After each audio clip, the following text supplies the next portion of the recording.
Cho aiwazve pachigayo ataita Tindo naMwaramu kungena kwataita kubabate reke nyamashi tiripo padzerudo nataita Tindo naMwaramu. Nyamashi ndayatinayo hai yakaema yakadai so pane ndombi yakauya kuinbox yochobva yati hai taita iwe naMwaramu pane chandihlupa nyanda yeyo yemene zvoti yanga zvokuti hai ndinoshanda kumushando kwandinoshanda nichabhuizina rekumushando kunoku hai kwandoshanda kunoku ndinotodanana nabosi asi ndiri mukadzi wemunhu so zvikuti kange zvokuti hai mwamuna wangu anga ane makore asina mushando zvinondototi azvinganesa nochotaura nechinham boyfriend angu kuti hey ndipiriwo mwamuna wangu chini mushando apiwa mushando kudarozvo uri kushanda pabasa ende uri kuhora mari yakanaka neniwo ndiripo asi ndanda kuisa kama limitations kuna bei wanguyo kuti ndiite kunge ndinoremeredza baba since baba wakushanda pachini pamushando panapa zvino manje munikazi wemushando boss wangu awandodana nawo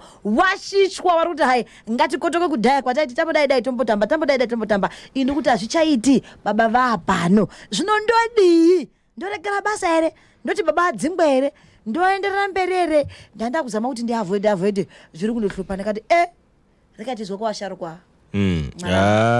inotinesei hazvikurudzirwi vanhu havakurudzirwi kuti kana vakaenda kwavanenge vaenda kana vari pamba even vari kumabasa kuti vaite zvamaboyfriends hazvikurudzirwi munhu ngaaite faithful kumunhu wake nguva nenguva ndo zvinoita kuti dzimba dzedu dzimire ndo zvinoita kuti hai tisasangana nezvigwere ndo zvinoita futi kuti tisasangana nemadivorce rate isaramba ichiwanda but since zvaitika handi munoona manje taakuchingoti hai padai apa I think chinonga chakwanise kuitika kutoisa complaint kuna vakuru vebasa kune vakuru vavo kana vane vakuru vavo kana isiri company yavo unogona kuti aiwa vakuru venyuwa vari kundiita inonzi harassment inofanira kuti aibude futi ipapo unokwanisa kuti report of harassment auchadisi if you were no longer interested it is harassment if you used to be okay then I decide that it is no longer okay it is harassment you are now harassing me.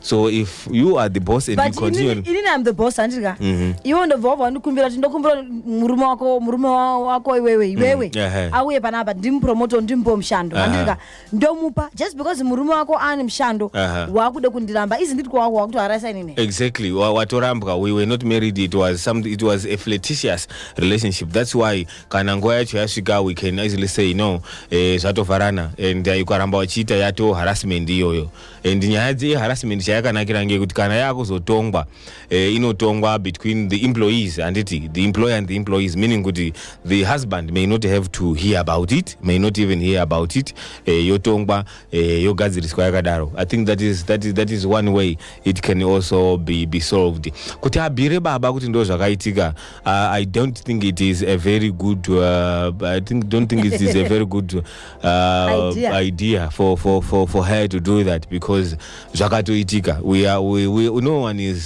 no one is perfect zvinokwanisa kuitika hazvikurudzirwi ini takazvimira ini neMwaramu kuti tikati semhuri yekwamawedzenge tikatione panotochitwa tinotozwe hasha because tinonga tototi kodai tiri so tiri kuchitwa taifila sei hatiri munoona mai asi kana paitikawo kuti Satani wapindira tinozongoblema Satani which is very convenient kana kuri kuto Satani azokumanikidza kuti wadai apa kwakuchindodini kwakuchindoti vaitore matanho epabasa ipapo vabatsirikane vaone kuende mberi otherwise hapana mabatsiro amwene avangatomboita because vakatozviita alright zvamutaura zvimwarami zvere zvakajeka yangu zviri kubhuyiwa nemunhu asiri musituation ngandimboti ndindirimo musituation Mwaramu nditori mukadzi wenyu mauya koshanda pabasa panapa ini ndodanana nabosi bosi munikazi wekambani handizvope mwene wekambani mwene wabhawa pamweni panga pabhawa pati kupulobheya panapa yena murume akasonzi ngaatware makereti handizvope saka mwene wabhawa akati ndoda kuti kotoke kuti pachaite kudhaya zviyani ini ndikaramba handisi here ndakuite njodzi ndakuzvibeka pakuti hai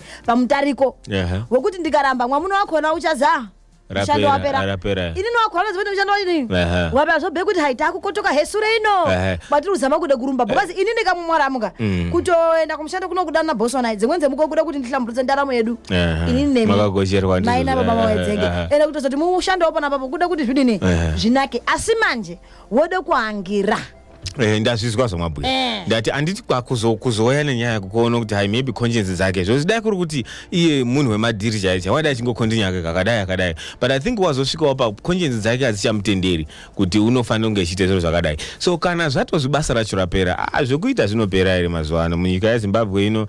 Pane chirongwa cheNDS 1 neNDS 2 iri kuvhira mukana yakawanda zvisingambobviri mayouth kwazi rimai handi munoona mafisheries arikoko kune zvimudhudhudhu zviya zvakapuwa futi ngehurumende chirinda chimani machimwe zvamaikwira zviya.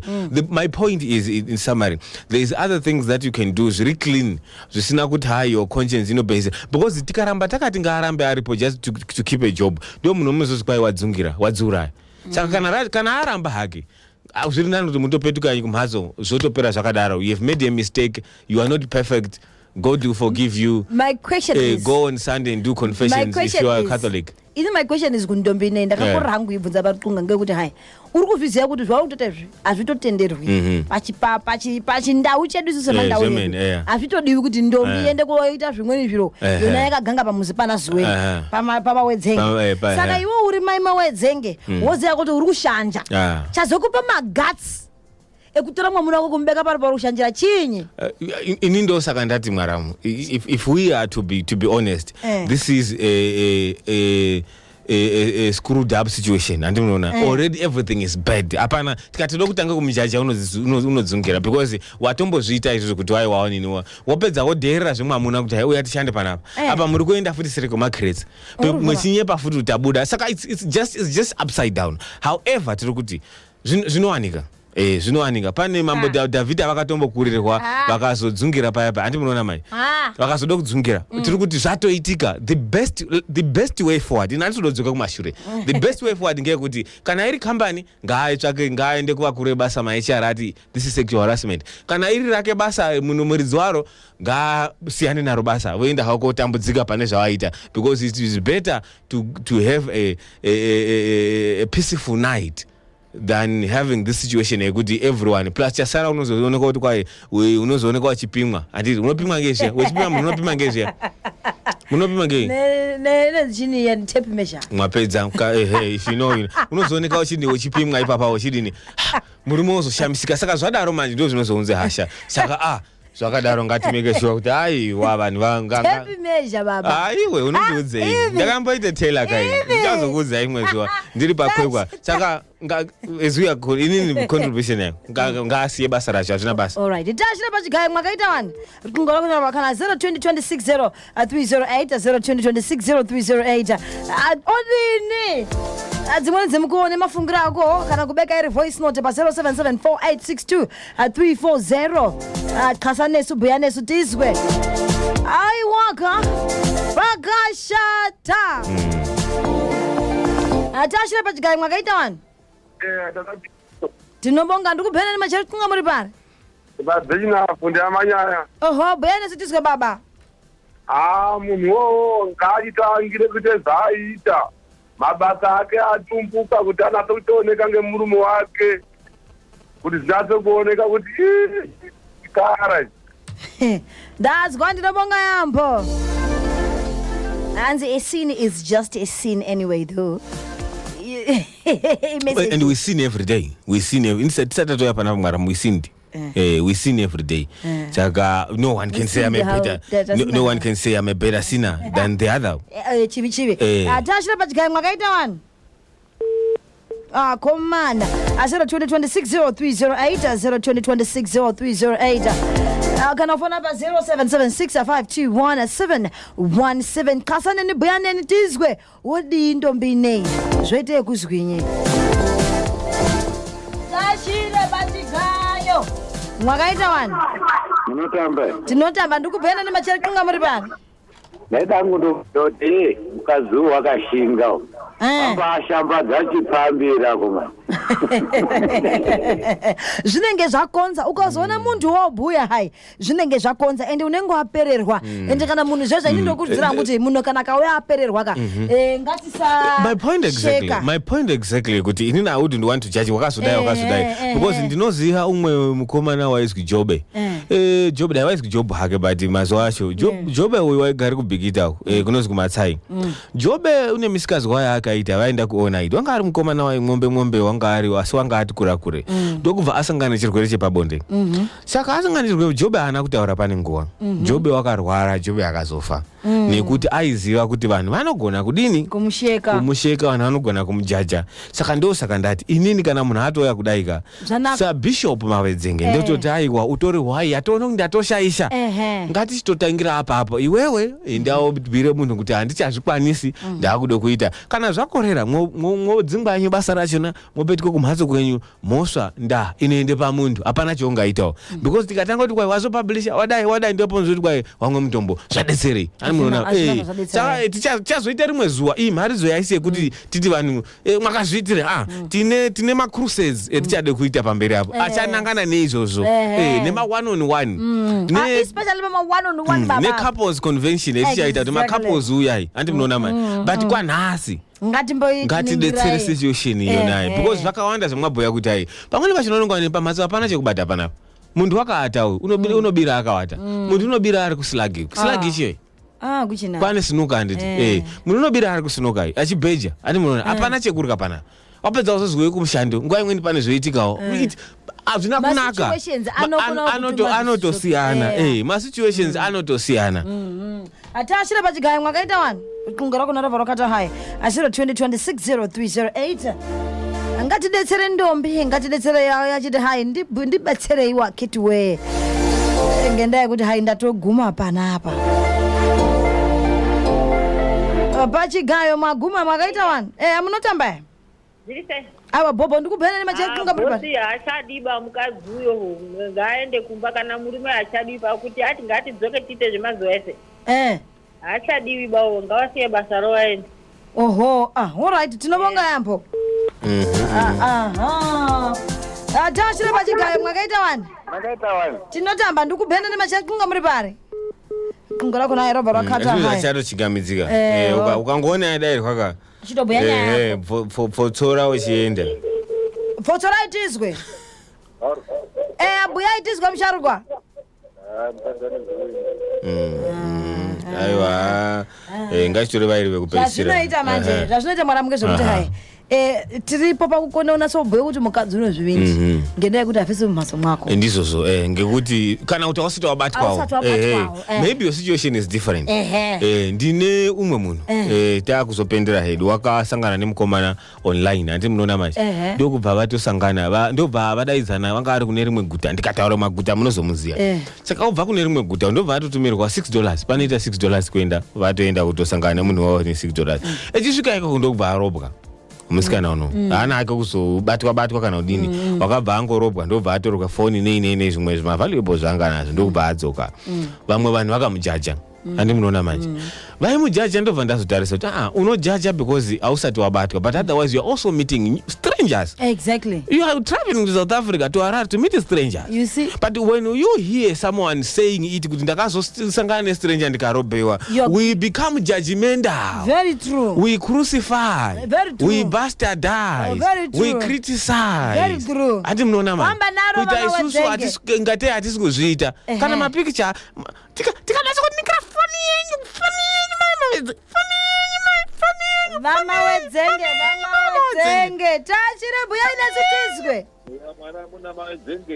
buya itizwe Mwaswera wani tatakatira reketa inesu ngatisiyana nazo mukadzi woenda ake kumba kugara otanga patsva aiwa mwashuma baba mwashuma because mona simwe vama zvinoita ngezvekuti hai yena murume uno rekatimbo takatabata panapa tashira pachigayo tasakatira hedu buya inasitizwe baba wangu ndona hangu sekuti ndomene haichemeri nekuti iye mataingira iti anozoita aifunga kuti zvinopera sei saka maperero azvo ndiwo dai akatanga kutsvaga maideas akati atanga kupinda muchiwiki aiwa ndomafungira ngubo hezo ukatorirwa aiwa tabonga ba hezo aiwa ndopanada kuina chiti mwaramu tashira pachigayo mwakaita ndokupeisira zve tatakatira hedu reketa inesu tizwe aiwa anga asiya hake dzekuita zviberiba upenyu uyu plus utano. aiwa mashoma ndo bataperera apa pandiri as we are concluding ndizvo zvoti ndomena aichemedze but we have all been there. Inini my thinking is we need to sometimes be less judgmental. We don't know some of the situations that people go through, you know, so those hapo ngasiyane nazo, let him move on, start afresh. Kana mwamuna wacho hata zvikono hapana zvongaita you were just human man. Mazuva mashoma panyika.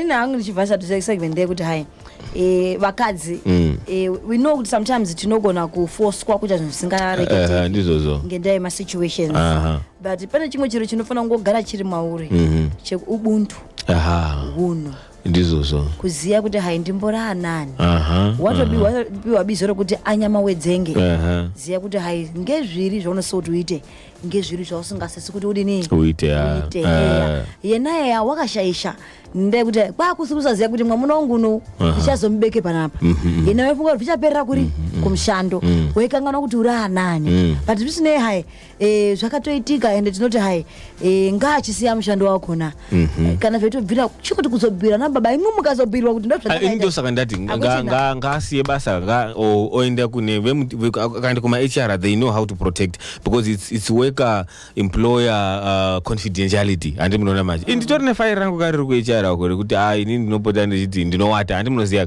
ndikati gare ndotowata saka ndozviro zvinoziyeka ndana HR izvo andibhiri imwe because ndikazowata panapa ngoti mukomana wato kuti tinoziya kuti chi unovatawo muwati wakanaka kana une madzimai mairi matatu vanenge vane mafaira ako chiziyo kuti kana pakaitika zvinonga zvaitika they protect you. So it is the same situation here. You can be protected by the organization. Kana kuri kuti it's this guy who is becoming a nuisance is his own business. Ndo pauti rongedza henyu muende kanyi motanga patsva nana mawedzinge munodengosha dzenyu munoite zvimabhero baba unokona kuite maid wotoona kune mamaids ari kuhora kama $300 $300 muso mwaramu muso uchihola less umwe unonga achihora kwete ini mukatinini zveyu mini kuti umwe munhu anonga aitohora less ati munonama saka tore mukana yona uite ayo zvozoti kwai munotaura pay yababa paekera panapa kushaya respect ikona kushaya respect ndimunozoti kwai iwe usadondibhoa panapa chichi unofunga ndakatanga kuzira TV panapa ereyo Fresh music all day. Mati, your number one. The Homebound. TV.